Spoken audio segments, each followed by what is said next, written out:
지금 서울의 거리에서 프랑스 방송국의 실험 카메라가 돌아가고 있습니다. 파리의 시민의식 개선을 위한 특별 프로그램 제작을 위해 한국을 찾은 취재진인데요. 한국의 시민의식을 취재하기 위해 방문한 프랑스 제작진이 놀라움을 감추지 못하고 있습니다. 특히 서울 시민들의 높은 시민의식에 충격을 받은 듯한 표정입니다. 무슨 사연인지 시작하겠습니다. 안녕하세요. 저는 소피 르블랑입니다. 파리의 TVO 방송국에서 문화부 특파원으로 일하는 32살의 여성입니다. 3년 전 파리의 문화예술을 소개하는 다큐멘터리 프로그램을 연출하면서 저의 특파원 생활이 시작되었습니다. 당시 저는 파리의 아름다운 예술과 낭만적인 거리를 카메라에 담았죠. 하지만 시간이 지날수록 제가 담아야 할 것은 화려한 겉모습이 아닌 파리의 민낯이라는 걸 깨달았습니다. 매일 아침 제가 지나가는 파리 19의 거리. 이제는 습관이 되어버린 경계 태세. 가방은 앞으로 메고 핸드폰은 안주머니에 꼭 넣어두었습니다. 3년 전 낭만을 찾아 카메라를 들었던 그 거리들이 이제는 범죄의 현장이 되어버렸습니다. 제가 이렇게까지 신경 쓰며 거리를 걸을 줄은 몰랐습니다. 문화부 특파원이라면 당연히 예술과 패션, 음식에 관한 기사를 써야 할 텐데 요즘 제 기사의 주제는 대부분 거리 범죄입니다. 아침마다 샤틀레 역 근처의 한 카페에서 소매치기 피해 신고가 들어왔습니다. 일본인 관광객의 가방이 눈 깜짝할 사이에 사라졌다고 하네요. 카페 주인 마리는 한숨을 쉬며 말했습니다. 이번 달에만 3번째예요. CCTV도 있고 경찰에 신고도 했지만 소용없었어요. 관광객들이 점점 줄어들까봐 걱정이에요. 제가 취재한 바로는 올해 들어 파리의 거리 범죄가 30% 이상 증가했습니다. 특히 관광객이 많은 지역에서 소매치기와 날치기가 기승을 부리고 있죠. 에펠탑 앞에서는 관광객의 지갑을 노리는 범죄 조직이 활동하고 루브르 박물관 주변에서는 위조 티켓을 파는 사기꾼들이 득실거립니다. 지하철은 더 심각합니다. 매일 아침 러시아워 때면 꼭 한두 건의 소매치기 사건이 일어납니다. 사람들은 이제 누군가 자신의 어깨나 가방에 스치기만 해도 깜짝 놀라 뒤를 돌아보곤 합니다. 한 번은 제 동료 기자가 취재하던 노트북을 도난당했고 또 한 번은 같은 부서의 안나가 지하철에서 핸드폰을 잃어버렸습니다. 이런 상황이다 보니 파리지앵들의 삶도 많이 변했습니다. 더 이상 카페에서 자리를 맡기 위해 가방을 두고 화장실에 가는 일은 상상도 할 수 없게 되었고 거리에서 누군가 도움을 요청해도 의심부터 하게 됩니다. 슬프게도 이것이 제가 살고 있는 파리의 현실입니다. 카페에서 피해자 진술을 받으며 노트북을 두드리고 있는데 옆자리에서 흥미로운 이야기가 들려왔습니다. 동료 기자 클레르가 한국에서 돌아와 다른 기자들과 이야기를 나누고 있었죠. 처음에는 그냥 지나칠 뻔했는데 그녀가 한 말이 제 귀를 의심하게 만들었습니다. 서울에서는 지하철에 지갑을 두고 내려도 거의 다 찾을 수 있대. 심지어 무인 가게에서 계산도 알아서 정확하게 하고 길거리에서 핸드폰을 잃어버려도 주인에게 돌아간다니까. 거짓말 같지만 사실이야. 다음 날 아침 저는 용기를 내어 편집장실 문을 두드렸습니다.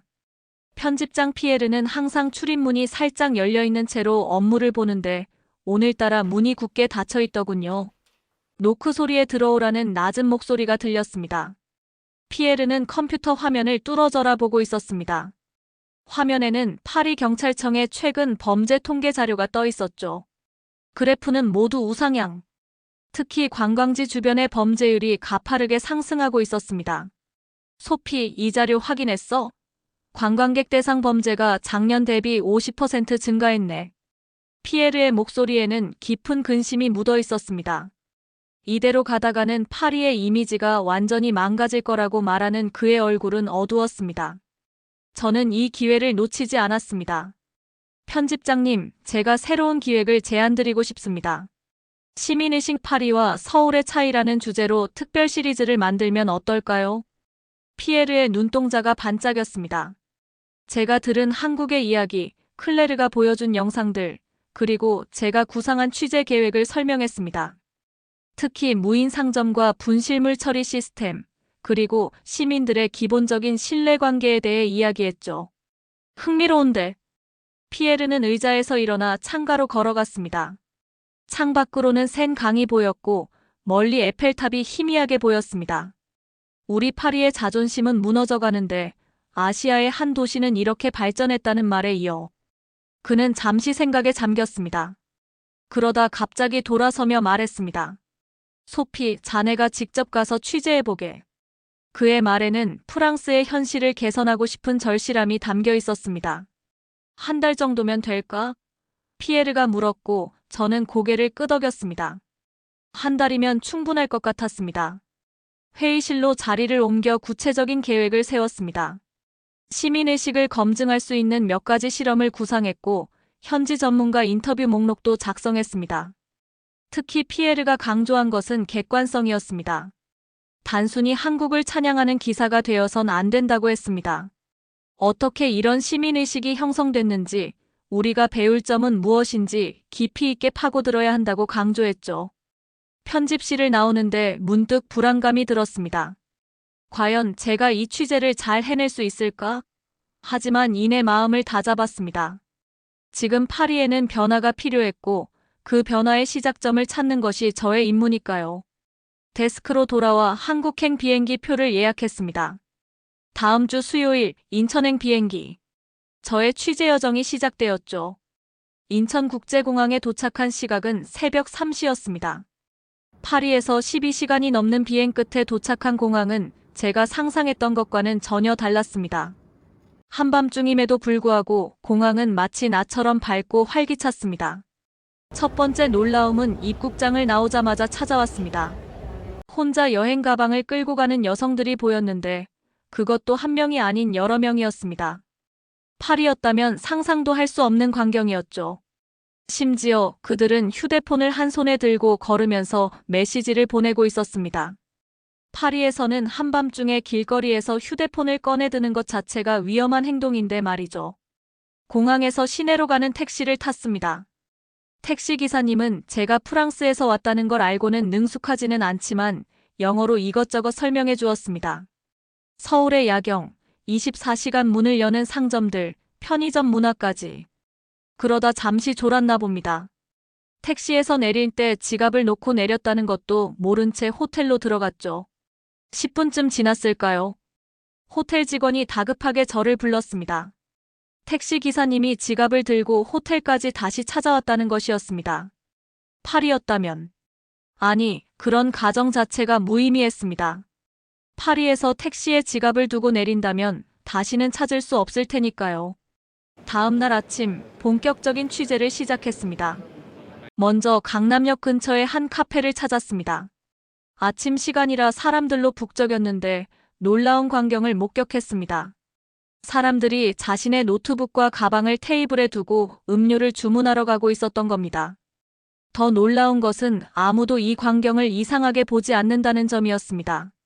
저도 용기를 내어 실험해보기로 했습니다. 제 노트북을 테이블에 두고 화장실에 다녀오기로 한 거죠. 파리였다면 절대 하지 못했을 모험이었습니다. 5분 정도 지났을까요? 돌아와 보니 제 노트북은 그대로 있었고 옆자리에 앉은 학생은 제가 자리를 비웠다는 것조차 눈치채지 못한 듯 했습니다. 지하철역으로 향하는 길에 또 하나의 특이한 광경을 목격했습니다. 길거리 가게 앞에는 아무도 지키지 않는 상품들이 진열되어 있었고 편의점 밖 테이블에는 누군가 가방을 두고 물건을 사러 간 듯 보였는데 아무도 신경 쓰지 않는 것 같았습니다. 파리의 거리에서는 상상도 할 수 없는 풍경이었죠. 이제 겨우 하루가 지났을 뿐인데 제가 알고 있던 도시의 모습과는 너무나 다른 광경들을 마주하고 있었습니다. 노트북에 본 것들을 기록하면서 문득 이런 생각이 들었습니다. 어쩌면 제가 찾으러 온 시민의식은 이미 이 도시 곳곳에 스며들어 있는 것은 아닐까? 서울에서의 첫인상은 충격적이었지만 기자로서 저는 이것을 객관적으로 검증해 볼 필요가 있었습니다. 피에르 편집장의 말이 떠올랐습니다. 단순한 찬양이 아닌 깊이 있는 분석이 필요하다고 했죠.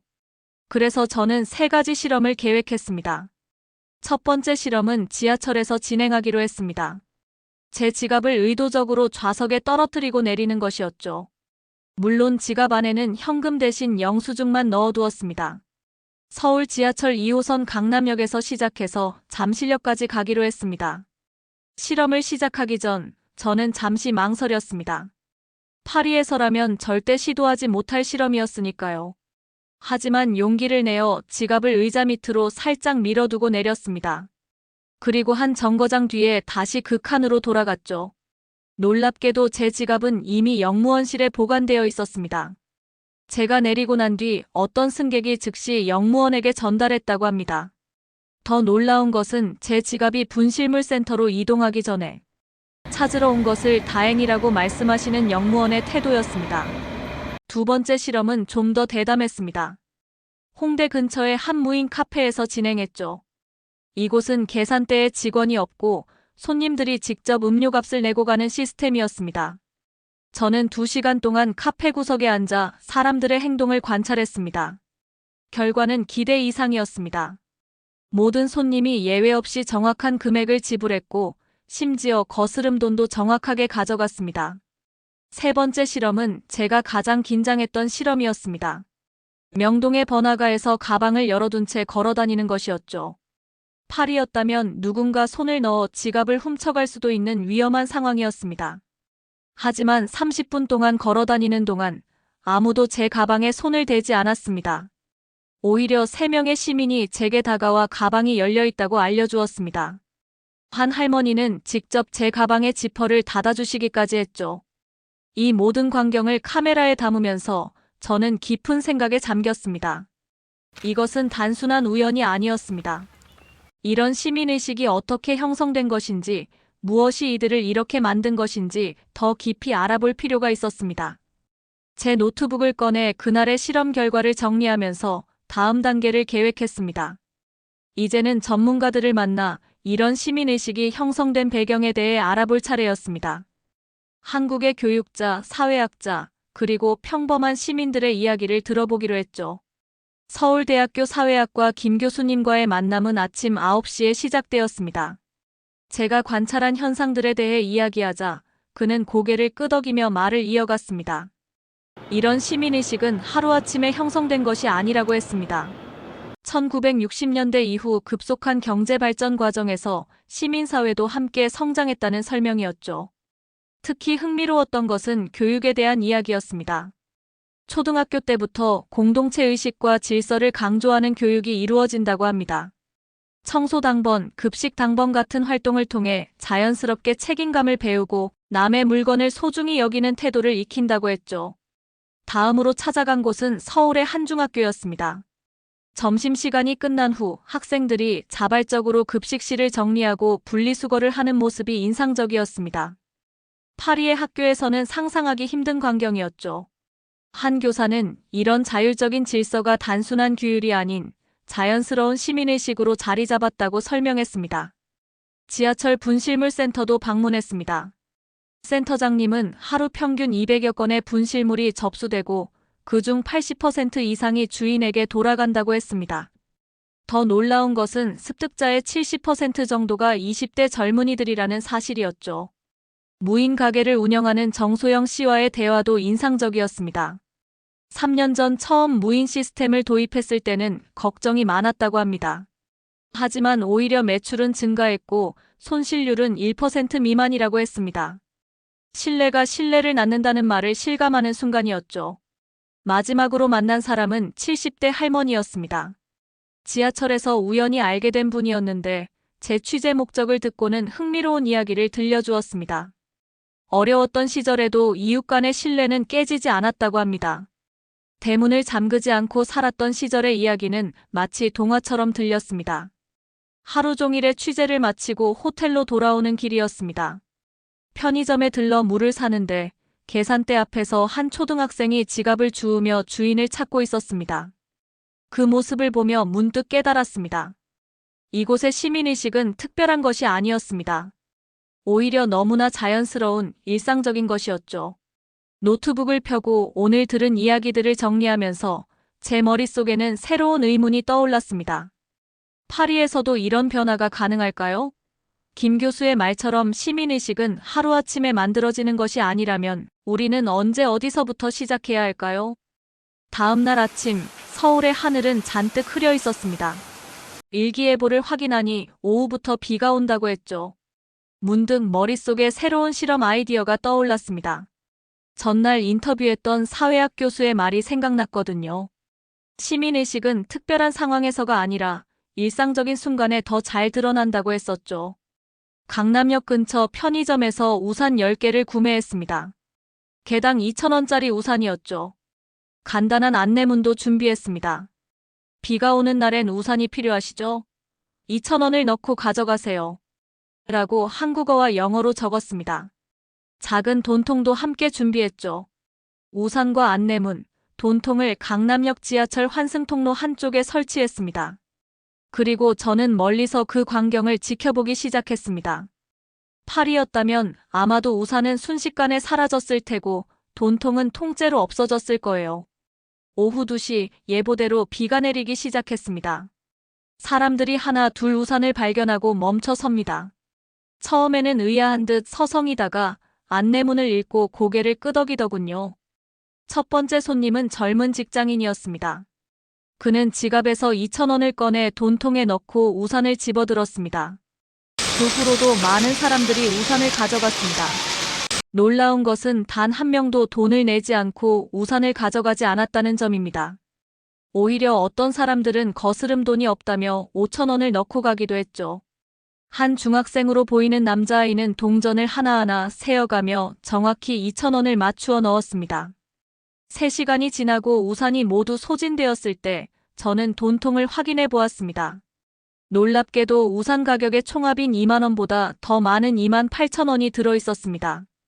계산해보니 평균적으로 사람들이 우산 한 개당 2,800원을 지불한 셈이었죠. 이 광경을 카메라에 담으면서 저는 깊은 생각에 잠겼습니다. 이것은 단순한 정직함의 문제가 아니었습니다. 여기에는 더 깊은 무언가가 있었죠. 아마도 공동체에 대한 신뢰 그리고 그 신뢰에 보답하고자 하는 마음이 아니었을까요? 제가 본 것은 강요된 규칙이나 감시에 의한 질서가 아니었습니다. 그저 서로를 신뢰하는 마음, 그리고 그 신뢰를 저버리지 않으려는 자발적인 의식이었죠. 우산 하나로 시작된 작은 실험이 한국 시민의식의 본질을 보여준 순간이었습니다. 파리 샤를 드골 공항에 도착했을 때 저는 이미 달라져 있었습니다. 한 달 동안의 서울 생활이 제 시각을 완전히 바꿔놓은 거죠. 공항 출구를 나서자마자 귀에 들리는 경찰 사이렌 소리, 관광객들에게 날카롭게 주의를 주는 안내방송, 그리고 여행객들이 불안한 듯 가방을 꼭 붙잡고 있는 모습들이 새삼 낯설게 느껴졌습니다. 택시를 타고 르몽드 신문사로 향하는 길, 창밖으로 보이는 파리의 풍경이 한 달 전과는 다르게 보였습니다. 에펠탑 주변에서 경계태세로 서 있는 경찰들, 지하철역 입구에 붙은 소매치기주의 경고문, 그리고 카페에서조차 가방을 의자에 묶어두고 있는 사람들의 모습이 눈에 들어왔습니다. 편집실에 도착하자 동료들이 반갑게 맞아주었습니다. 피에르 편집장은 제 얼굴을 보자마자 물었습니다. 한국은 어땠냐고. 저는 잠시 망설였습니다. 제가 보고 경험한 것들을 어떻게 하면 가장 효과적으로 전달할 수 있을까 고민되었기 때문입니다. 제 책상에 앉아 노트북을 펼쳤습니다. 서울에서 찍은 수백 장의 사진들, 수첩 가득 적어온 메모들, 그리고 실험 영상들을 하나하나 들여다보았습니다. 단순히 한국의 시민의식이 훌륭하다라는 식의 피상적인 기사로는 부족했습니다. 이것은 우리 파리의 미래와 직결된 문제였으니까요. 특히 우산 실험 영상을 다시 보면서 깊은 생각에 잠겼습니다. 그들이 보여준 것은 단순한 정직함이 아니었습니다. 그것은 서로에 대한 신뢰, 공동체에 대한 책임감이었죠. 지하철에서 만난 할머니의 말씀이 떠올랐습니다. 신뢰는 신뢰를 낳고 불신은 불신을 낳는다던 그 말씀. 저는 기사의 첫 문장을 써내려가기 시작했습니다. 파리의 미래는 우리의 선택에 달려있다. 한국에서 보고 배운 것은 시민의식이 결코 하루아침에 만들어지는 것이 아니라는 점이었습니다. 그것은 교육을 통해 세대를 거쳐 만들어지는 것이었죠. 창 밖으로 샌강이 보였습니다. 강변에서는 여전히 관광객들이 조심스레 걸음을 옮기고 있었고 거리의 카페들은 여전히 경계를 늦추지 못하고 있었습니다. 하지만 이제 저는 희망을 보았습니다. 변화는 가능했고 그 변화는 우리 모두의 작은 실천에서 시작될 수 있다는 것을 피에르 편집장에게 초고를 보여드렸습니다. 그는 글을 읽어내려가며 때때로 고개를 끄덕였습니다. 마지막 페이지를 덮으며 그가 말했습니다. 이제 우리가 시작해야 할 때라고. 파리의 시민의식 개혁을 위한 긴 여정의 첫걸음을 내딛어야 한다고 말입니다. 르몽드 일면에 실린 제 기사는 예상보다 큰 반향을 일으켰습니다. 시민의식의 혁명 서울에서 배우는 파리의 미래라는 제목의 기사는 SNS를 통해 빠르게 퍼져나갔고 다른 언론사들도 이 주제를 다루기 시작했습니다. 특히 우산 실험 영상은 수백만 명이 공유하며 뜨거운 토론을 불러일으켰습니다. 사람들의 반응은 다양했습니다. 처음에는 그건 아시아의 특별한 문화일 뿐이라며 부정적인 반응을 보이는 사람들도 있었습니다. 하지만 점차 우리도 할 수 있지 않을까? 라는 희망적인 목소리가 커지기 시작했습니다. 교육계에서 먼저 관심을 보였습니다. 파리 시내 여러 학교의 교사들이 시민의식 교육의 필요성을 제기했고 소르본 대학에서는 현대사회와 시민의식이라는 특별 강좌를 준비하고 있다고 합니다. 한국의 사례를 통해 우리의 현실을 돌아보고 변화의 가능성을 모색하기 시작한 것이죠. 시민단체들도 움직이기 시작했습니다. 매주 토요일마다 시민의식 캠페인을 계획하고 있습니다. 아직은 작은 움직임이지만 변화를 위한 첫걸음이 시작된 것입니다. 특히 젊은 세대들의 반응이 뜨거웠습니다.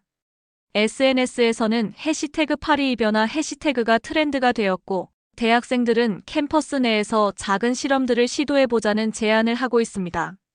무인 커피 스탠드 설치나 분실물 보관함 운영 같은 아이디어들이 나오고 있죠. 지금 저는 다시 그 거리들을 걸어봅니다. 여전히 소매치기주의 경고문은 붙어있고 관광객들은 여전히 조심스럽습니다. 하지만 사람들의 인식이 조금씩 변하고 있다는 걸 느낍니다. 카페에서 마주친 사람들은 한국의 이야기를 들으며 감탄하고 우리도 언젠가는 그렇게 될 수 있을까요? 라고 묻습니다. 지하철에서는 여전히 소매치기 사건이 일어나고 거리에서는 여전히 관광객들이 조심스레 걸음을 옮깁니다. 하지만 이제 사람들은 알게 되었습니다. 이것이 반드시 우리의 숙명은 아니라는 것을. 우리도 변할 수 있다는 것을. 단지 그 변화에는 시간이 필요하다는 것을. 지금 이 글을 쓰고 있는 곳은 파리 16구의 한 카페입니다. 옆자리에서는 두 젊은이가 한국의 시민의식에 대해 이야기를 나누고 있네요. 그들의 눈빛에서 저는 희망을 봅니다. 당장은 아니더라도 우리도 언젠가는 서울처럼 될 수 있지 않을까요? 시민의식, 그것은 하루아침에 만들어지는 것이 아닙니다. 하지만 변화의 가능성을 알게 된 것만으로도 우리는 한 걸음 앞으로 나아간 것이 아닐까요? 이제 우리는 알게 되었으니까요. 오늘 사연은 여기까지입니다. 한국에 온 외국인들이 카페를 가서 가방을 두고 주문을 하는 모습을 보고 경악을 금치 못한다고 합니다. 그만큼 한국이 살기 좋고 안전한 나라이기 때문이겠죠? 안전한 대한민국을 만들어주신 모든 분들 정말 감사합니다.